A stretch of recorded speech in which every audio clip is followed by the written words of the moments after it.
नमस्कार सभी को। मनुष्य को परिणाम की चिंता किए बिना लोभ और लालच के निस्वार्थ और निष्पक्ष होकर अपने कर्तव्यों का पालन करना चाहिए। जिस तरह प्रकाश की ज्योति अंधेरे में चमकती है, ठीक उसी प्रकार सत्य भी चमकता है। इसलिए हमेशा सत्य की राह पर चलना चाहिए। जिस मनुष्य के अंदर ज्ञान की कमी और ईश्वर में श्रद्धा नहीं होती, वह मनुष्य कभी जीवन में आनंद और सफलता को प्राप्त नहीं कर पाता।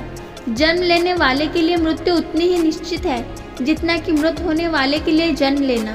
इसलिए जो अपरिहार्य है उस पर शोक मत करो। जो होने वाला है वो होकर ही रहता है और जो नहीं होने वाला वह कभी नहीं होता।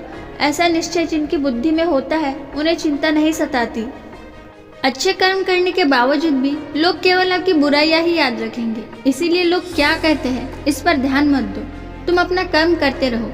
मानव कल्याण ही भगवत प्राप्ति का प्रमुख उद्देश्य है। इसलिए मनुष्य को अपने कर्तव्यों का पालन करते समय मानव कल्याण को प्राथमिकता देनी चाहिए। इतिहास कहता है कि कल सुख था, विज्ञान कहता है कि कल सुख होगा, लेकिन धर्म कहता है कि अगर मन सच्चा और दिल अच्छा हो तो हर रोज सुख होगा। क्रोध से भ्रम पैदा होता है, भ्रम से बुद्धि व्यग्र होती है। जब बुद्धि व्यग्र होती है तब तर्क नष्ट हो जाता है। जब तर्क नष्ट होता है तब व्यक्ति का पतन हो जाता है। अपने आप को ईश्वर के प्रति समर्पित कर दो। यही सबसे बड़ा सहारा है।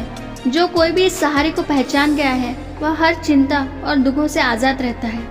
मनुष्य को अपने कर्मों को संभावित परिणामों से प्राप्त होने वाली विजय या पराजय, लाभ या हानि, प्रसन्नता या दुख इत्यादि के बारे में सोचकर चिंता से ग्रसित नहीं होना चाहिए। तुम क्यों व्यर्थ चिंता करते हो? तुम क्यों भयभीत होते हो? तुम्हें कौन मार सकता है? आत्मा न कभी जन्म लेती है और ना ही इसे कोई मार सकता है। यही जीवन का अंतिम सत्य है। जिसने मन को जीत लिया है उसने पहले ही परमात्मा को प्राप्त कर लिया है, क्योंकि उसने शांति प्राप्त कर ली है। ऐसे मनुष्य के लिए सुख दुख, सर्दी गर्मी और मान अपमान एक से है। धैर्य एक ऐसी चीज है, अगर आपके पास है तो दुनिया में ऐसी कोई ताकत नहीं है जो आपको हरा सके। अक्सर लोग धैर्य न रखने की वजह से हार जाते हैं। आज के लिए इतना ही। नमस्कार।